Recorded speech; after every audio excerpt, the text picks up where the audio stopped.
In a forgotten corner of Nevada, the sun's heat descended like a curse upon the cracked asphalt. Locals called this road, with an ominous reverence, Route 666. Its official designation was, of course, far more mundane, yet the nickname clung to it, born from chilling tales that had seeped into the very fabric of the desert air for generations. It was a black ribbon, cutting through an endless ocean of sagebrush and rock, stretching as far as the eye could see. But this was no ordinary, quiet road. This was a hungry one. Truckers, usually stoic and dismissive of local folklore, would detour miles out of their way, their weathered faces grim at the mere mention of it. Families planning cross-country trips would reroute, often without knowing precisely why, guided only by an unsettling unease that gnawed at them at the utterance of those 3 digits. The legend was simple, chilling, and utterly baffling. Cars disappeared on Route 666. Not crashed, not pulled over by a highway patrol, but simply vanished into thin air. No wreckage, no skid marks, no eyewitnesses, just gone. The authorities naturally dismissed it all as a cocktail of drunken driving, runaway debtors seeking to escape their pasts, and the sheer, unforgiving vastness of the American desert. They chalked it up to misadventure, to the anonymous tragedies that often occur off the beaten path. But the families of the missing, those who knew their loved ones wouldn't simply abandon their lives, their cars, their futures in the middle of nowhere, knew better. They felt it in their bones. Something else was at play. Something unnatural. Something that defied every logical explanation, every rational thought. This eerie saga, this unfolding mystery, truly begins with the latest disappearance, the bright red Ford Explorer of the Miller family. A vacationing couple, brimming with the excitement of an American road trip, their 2 young children eagerly anticipating the next adventure. They were last seen filling up at a gas station, a beacon of flickering neon lights just before the infamous stretch. The attendant, a weathered man named Silas, who had seen too much, just shook his head slowly, his eyes holding a profound, ancient sorrow, and murmured, "Another one for the road." As their taillights faded into the twilight, Silas felt a familiar chill, a silent premonition that this family too was driving towards an invisible precipice, towards the hungry maw of a highway that claimed its victims without a whisper of a trace. And with each vanishing act, the legend of Route 666 grew, twisting deeper into the collective consciousness of this desolate land, a ghost story etched not in words, but in the echoing silence of what was left behind. Sheriff Brody Jenkins was a man forged in the crucible of logic and order. His stern face and no-nonsense demeanor were legendary in these parts, his reputation built on busting petty criminals, breaking up bar fights, and restoring a fragile peace to his jurisdiction. He prided himself on solving cases with irrefutable evidence, on facts, on concrete answers, not on the shifting sands of superstition or local folklore.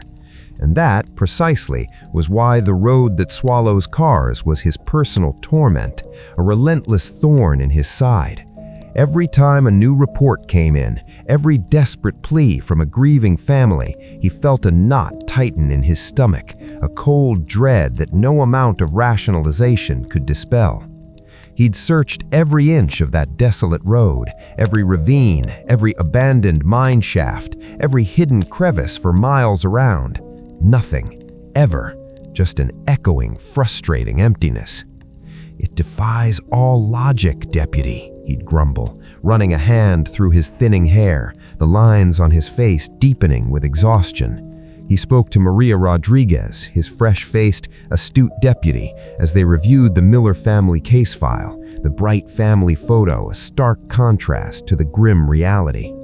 How does a whole family in a large SUV just disappear? It's not a sinkhole. We've had geological surveys. There are no tracks leading off-road, no signs of struggle, no tire marks. It's like they just blinked out of existence. But Maria, however, carried a different perspective, a more open mind than her seasoned superior. She'd grown up in a small town not far from here, where the line between reality and folklore, between the tangible and the unexplainable, was often beautifully, hauntingly blurred. The old stories whispered by her grandmother, the tales told around crackling campfires, held a weight that Brody couldn't comprehend. "Sheriff," she offered, her voice soft but firm, "what if we're not dealing with something we can see with our eyes or track with our tires? What if the locals, for all their talk of curses and spirits, are onto something we're just not equipped to understand?" Brody scoffed, a familiar reflex, but a flicker of doubt, tiny yet persistent, danced in his eyes. He'd exhausted all conventional methods, every playbook strategy. This time, however, the pressure was different. The Miller disappearance, with its eerie similarities to the others, had pierced the local bubble and attracted national media attention. A tenacious, ambitious journalist from New York, a woman named Sarah Chen, known for her relentless pursuit of truth and her uncanny ability to unearth secrets, was already on her way. She was sniffing out a story, a dark narrative far bigger than anything Brody had ever encountered in his quiet corner of Nevada. And she, he knew, with a sinking feeling, wouldn't be satisfied with no evidence. She would demand answers, and the silence of Route 666 was not an answer she would accept. Sarah Chen arrived in a cloud of dust, a force of nature wrapped in a tailored suit. Her sleek, city slicker rental car looked decidedly out of place, a stark metallic alien amidst the dusty, windswept desolation of the Nevada desert town. She was sharp, determined, and carried an almost tangible aura of ambition. Her reputation preceded her, a journalist who dug up truths others desperately wanted to bury, who chased shadows until they revealed their form. She saw the weary skepticism in Sheriff Brody Jenkins' eyes, the grudging resignation, a man pushed to his limits by the inexplicable. She also saw the profound, almost primal fear etched onto Silas, the gas station attendant's face, a fear that spoke of long-held secrets and unspoken horrors. "Sheriff," she began, her voice crisp and professional, cutting through the dusty air like a laser. She held up a stack of official reports, a grim tally. "I've read the reports. 12 vehicles in the last 15 years, zero trace. That's not a coincidence, Sheriff. That's a pattern, a terrifying, undeniable pattern. What are you missing? And what are you choosing not to see?" Brody, irritated by her directness but undeniably intrigued by her tenacity, laid out the facts, the same tired narrative he'd recited countless times. "We've had geological surveys, extensive ones, aerial searches using the latest thermal imaging. We've even brought in specialists. There's nothing unusual about that stretch of road. It's just a road. Hot, desolate, but physically, structurally sound." He gestured vaguely towards the window, towards the shimmering horizon where Route 666 lay hidden. "But it's not, is it?" Sarah challenged, her gaze unwavering. She produced her own stack of documents, a collection of yellowed, brittle newspaper clippings, some dating back decades. The first officially recorded disappearance was in 1957. A traveling salesman, a family man, his sample case found abandoned at a diner, his car simply gone. Then a couple of free-spirited hippies in their psychedelic van in the 70s, a suburban family in the 80s en route to Disneyland. The common denominator is always the same. They vanish on Route 666, specifically, chillingly, between mile markers 17 and 22. Maria, the young deputy, had been listening intently, a thoughtful frown creasing her brow. The mention of specific mile markers seemed to awaken an old memory, a piece of local history that Brody, in his pursuit of hard facts, might have overlooked. She leaned forward, her voice hushed. "Mile markers 17 to 22. That's where the old Native American burial grounds were said to be, Sheriff, before the highway was built right over them in the 50s. Brody's initial reaction was a dismissive roll of his eyes, a clear indication of his skepticism towards such superstitious explanations. But Sarah's interest, far from waning, was visibly piqued. A new scent, a deeper layer to the mystery had just presented itself. "Tell me more, Deputy," she urged, turning her full attention to Maria, a glimmer of a groundbreaking story in her sharp, intelligent eyes. "Tell me everything about these burial grounds." Silas, the gas station attendant, became their reluctant oracle. His eyes, clouded with years of desert sun and unspoken tragedies, held a quiet wisdom that Brody initially dismissed, but Sarah instinctively trusted. Over lukewarm coffee, thick with the grit of the diner's history, Silas recounted the stories passed down through generations, tales older than the asphalt itself, older than the town. His voice, raspy from years of solitude and the dry desert air, wove a tapestry of ancient beliefs. "The Paiute people," he began, his gaze distant, as if seeing beyond the diner walls. "They called that land the place where the veil thins. They said the spirits of their ancestors guarded it fiercely, and that building anything on it, disturbing the sacred earth, would invite misfortune beyond imagining." He spoke of an ancient ritual site, a nexus of unseen energy, a place where the barrier between worlds was fragile, almost porous. When the highway department, driven by progress and blind to local reverence, bulldozed through it in the 50s, they uncovered a trove of artifacts, pottery shards, ancient tools, ceremonial stones. But largely, they dismissed the local warnings as mere superstition, the ramblings of a dying culture. They built their road, confident in their engineering, oblivious to the deeper forces they may have awakened. Sarah, ever the pragmatist, was still desperately searching for a scientific explanation, for quantifiable data to anchor her theory. But the sheer consistency of the disappearances, the relentless pattern over decades, coupled with the profound, chilling local lore, was becoming increasingly compelling. The pieces, though disparate, were beginning to form a terrifying mosaic. She convinced Brody, through a mixture of journalistic persistence and sheer force of will, to let her ride along on their next patrol of the notorious stretch. "Just to observe, Sheriff," she promised, "to see what you see, what you feel." As they drove, the landscape grew more desolate, the sparse sagebrush giving way to stark, jagged rock formations that seemed to claw at the sky. The silence inside the cruiser became more profound, almost suffocating, broken only by the hum of the engine and the occasional crackle of the radio. The air itself seemed to hum with a subtle energy, a subtle vibration that prickled the skin. Sarah noted the erratic behavior of her own phone, the signal fluctuating wildly, then disappearing entirely, leaving her in a digital vacuum. The GPS on Brody's cruiser began to glitch, its screen momentarily displaying random, impossible coordinates, then snapping back to normal. "Just a dead zone," Brody muttered, his voice a little too quick, a little too dismissive. He gripped the steering wheel tighter, his knuckles white. Even he, the unflappable man of logic, seemed a little unnerved, a tiny crack appearing in his hardened facade. The desert, he realized, held secrets no map could chart, no technology could fully explain. They were driving past mile marker 19, the sun now a searing disk beginning its descent, casting long, distorted shadows across the desolate landscape. It was a moment of profound, unnerving stillness, the kind that precedes a storm, or perhaps something far more sinister. Then it happened. The sky, which had been a brilliant, relentless blue just moments before, suddenly seemed to waver, to ripple, like heat haze off superheated asphalt, but infinitely more profound, more unsettling. It was as if the very fabric of the air had become liquid, twisting and distorting the light. The sparse, gnarled trees along the roadside, ancient sentinels of the desert, appeared to stretch and warp for a split second, their shadows elongating impossibly, dancing with an unnatural life. Did you see that, Sheriff?" Maria whispered, her voice barely audible above the hum of the cruiser's engine, her hand gripping the dashboard, knuckles white. Her eyes were wide, reflecting the disorienting shimmer in the air.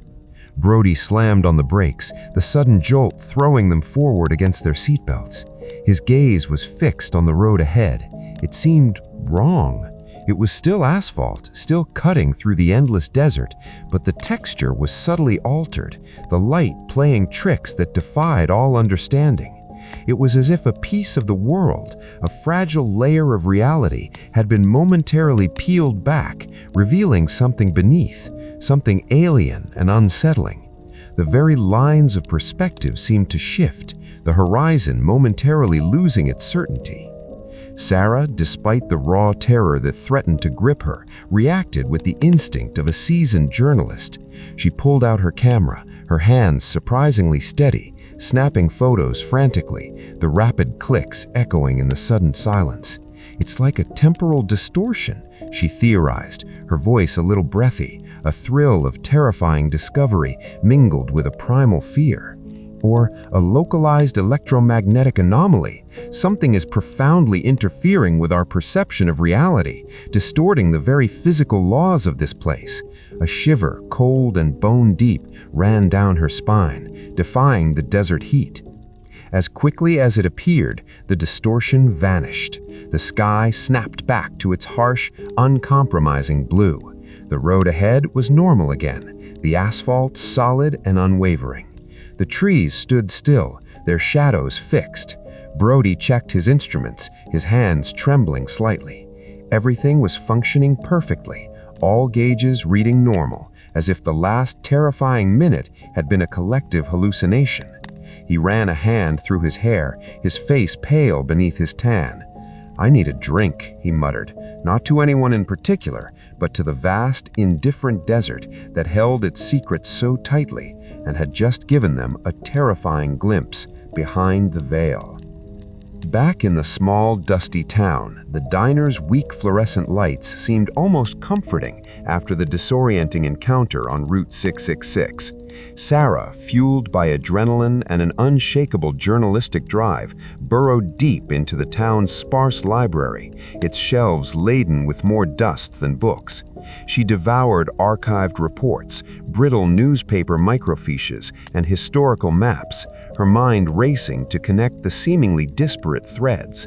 Her fingers, stained with ink and grime, finally traced a faded, fragmented geological survey from the 1950s, and there it was, a chilling confirmation, detailing anomalous magnetic readings precisely where Route 666 crossed the old Paiute sacred site, a bullseye on the map of strangeness. She presented her findings to Brody and Maria, spreading out the maps and clippings on the worn surface of a diner booth table. The construction of the highway, she theorized, her voice firm, authoritative, combined with these natural geological anomalies, those magnetic fields, created a localized rift, a thin spot where the very fabric of space and time is vulnerable, like a tear in a canvas. Her eyes met Brody's, daring him to dismiss it now. "The cars aren't being swallowed by a physical hole, Sheriff. They're being pulled into another dimension, or perhaps a temporary pocket of distorted reality, unseen, undetectable by any conventional means we possess." Brody, despite his initial, deeply ingrained skepticism, couldn't deny the photographic evidence Sarah had captured of the road's distortion, a visual testament to the impossible, and the sheer horrifying number of unsolved disappearances spanning decades was a statistical anomaly that even his logical mind could no longer ignore. The pieces were finally locking into place, forming a terrifying, albeit unscientific, picture. Maria, her belief in the ancient stories reaffirmed by Sarah's compelling evidence, added a chilling thought, her voice barely a whisper. "What if it's not just random, Sheriff? What if this place, what if the road itself chooses?" The implication hung heavy in the air, a cold breath on their necks. Was there a conscious, malevolent force at play, or simply a cosmic accident that devoured unsuspecting travelers? The thought was almost too terrifying to contemplate, stripping away the comfort of randomness and replacing it with a sinister intent. Brody stared at the maps, at the lines denoting the vanished cars, then at the single, stark line of Route 666. The highway was no longer just asphalt and concrete.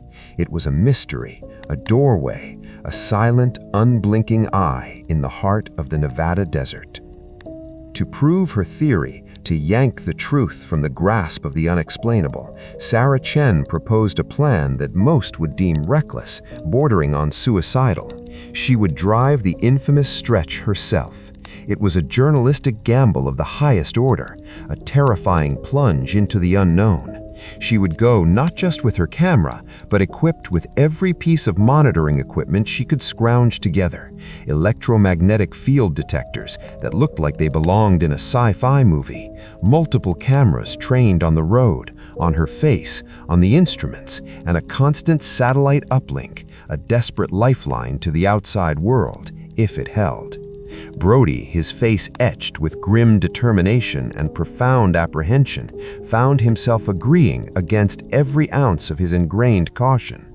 Maria, pale but resolute, would follow closely behind in the cruiser, ready to intervene, though a chilling question lingered in the back of their minds. Intervene against what? The night they chose was moonless, an inky blackness that swallowed the vast Nevada desert whole. The stars, usually a dazzling spectacle in this remote land, seemed muted, almost obscured by an unseen presence. As Sarah drove her rented car, the silence inside broken only by her own steady breaths and the hum of the engine, the digital landscape of her dashboard began to flicker erratically. The EMF detector, a small black box, spiked wildly, its readings dancing into impossible figures. Her satellite phone, her last connection to civilization, crackled with static, then went dead, leaving her in an unnerving void of communication. She reached mile marker 19. The air grew heavy, thick with an almost palpable presence, like a dense, invisible wall pressing in on all sides. The distortion returned, this time more pronounced, more insidious than before. It wasn't just a ripple, it was a profound unraveling. The road ahead seemed to stretch into an endless, shifting tunnel, the asphalt losing its solidity, becoming fluid, intangible. The surrounding desert blurred into abstract shapes, the familiar world dissolving into a psychedelic tapestry of impossible colors and forms. It was like looking through rippling water, but the water was time and space itself, twisting and turning, pulling her into its vortex. She pressed on, a strange, irresistible compulsion urging her forward, past the point of no return. The roar of her engine became muffled, distant, as if she were hearing it from underwater. The world outside her windshield twisted violently, the very lines of reality fracturing, shattering into 1,000 impossible angles. She felt a profound sense of disorientation, a vertiginous pull, like a powerful tide dragging her out to an unseen, fathomless sea.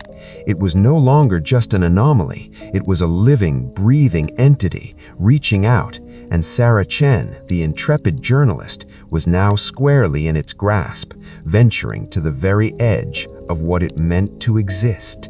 Brody, watching from behind, his headlights cutting futilely into the overwhelming darkness, saw Sarah's taillights flicker.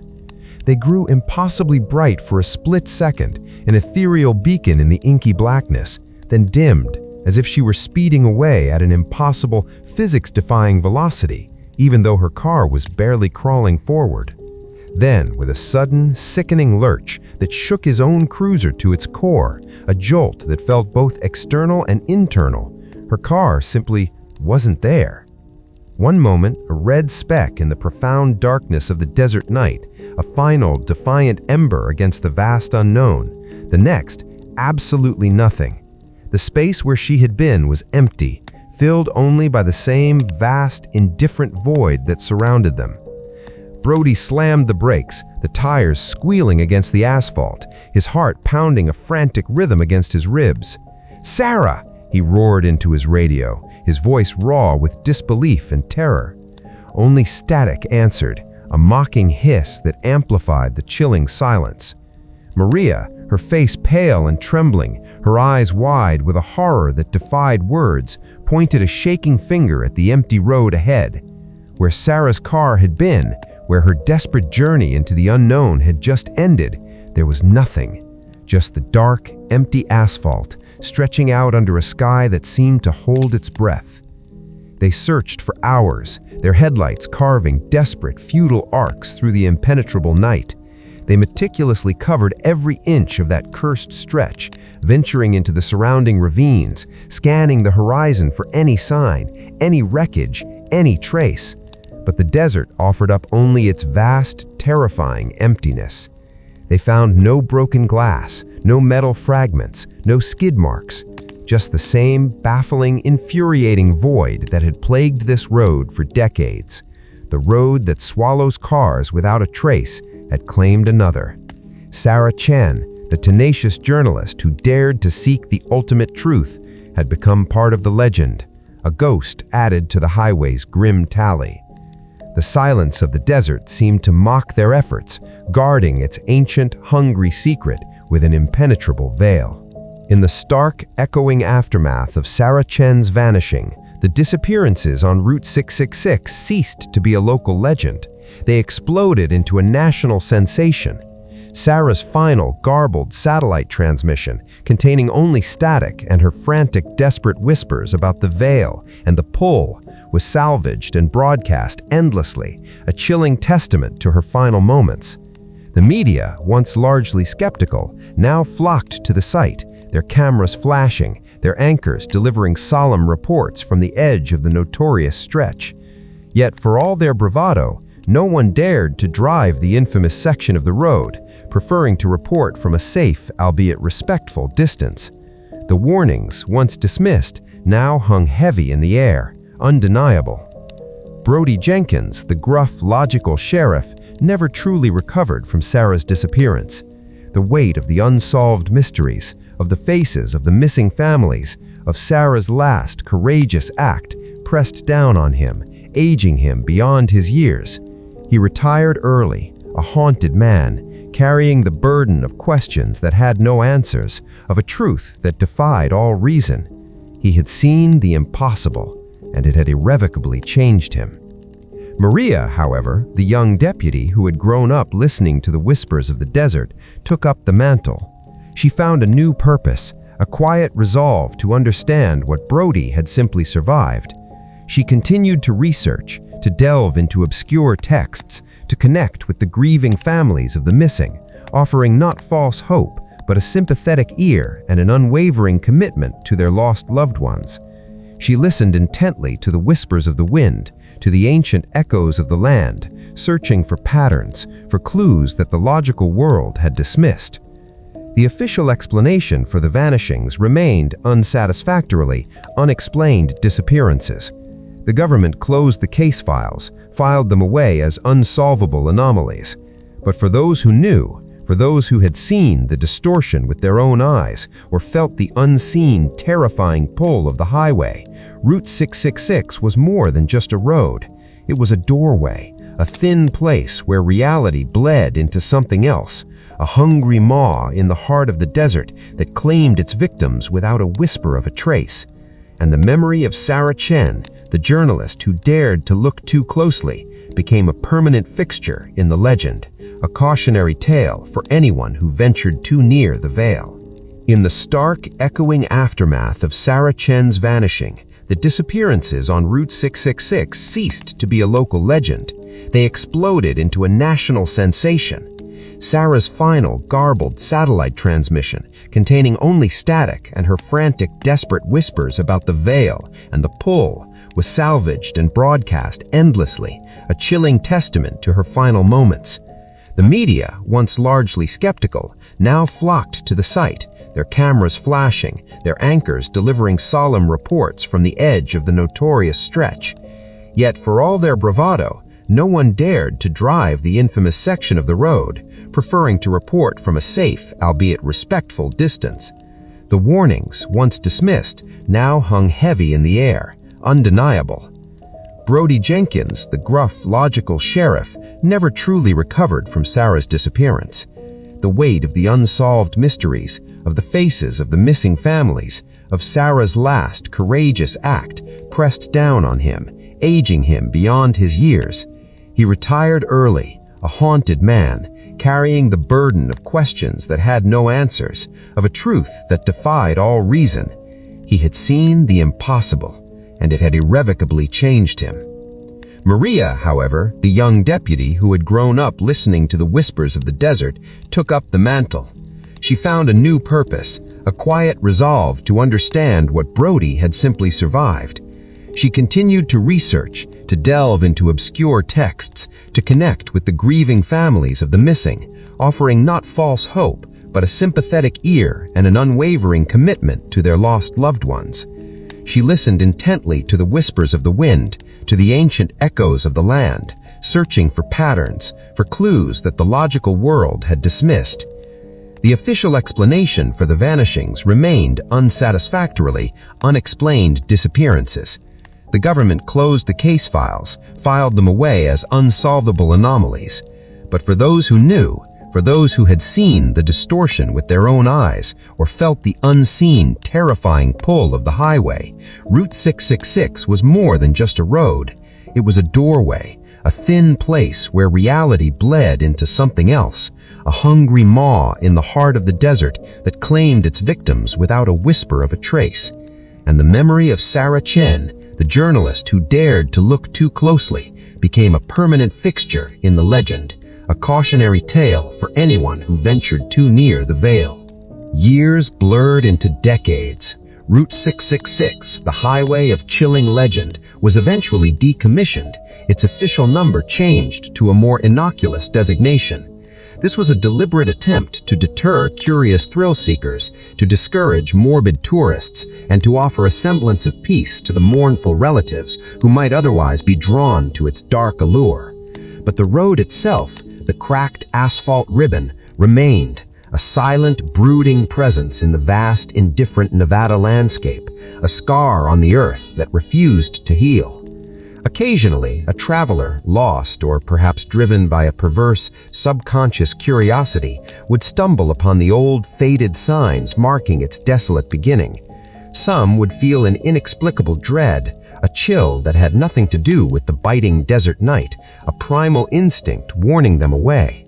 Others, drawn by an irresistible, almost hypnotic pull, would venture a little further, their vehicles kicking up plumes of dust, their eyes scanning the empty horizon. And sometimes, just sometimes, under a specific alignment of stars or a rare atmospheric condition, or perhaps when the veil between worlds thinned particularly acutely, a faint, almost imperceptible shimmer would appear on the asphalt between mile markers 17 and 22, a fleeting, ghostly glimpse of a bright red Explorer or an old sedan or a vibrant yellow rental car flickering in and out of existence, as if on an endless journey through dimensions unknown, forever caught in the highway's enigmatic grasp.